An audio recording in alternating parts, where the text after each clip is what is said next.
Dan Frank, president of Wheels Services, tells us that the number of violations they receive has quadrupled in the last several years. How do they manage this explosion in violations? The biggest issue we see today is tolls and violations in terms of low-hanging fruit. It's interesting, the number of violations we received has quadrupled in the last several years.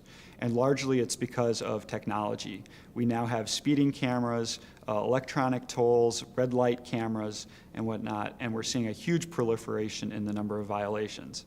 Clearly, the state budget problems has something to do with that, but in any case, the states are being more aggressive about violations.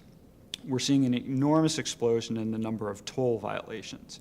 And with technology today, it's actually very easy to help manage those. So Wheels has a program coming out that will actually allow us to manage the tolls and make sure there's a transponder in the vehicle where it needs one, or that plate is registered where they have video tolling to make sure that your fleet doesn't incur those violations to begin with. We're not seeing a lot of progress towards that. Easy Pass obviously is the dominant method on the East Coast, but in the other areas we're not seeing a lot of convergence around a single standard, unfortunately.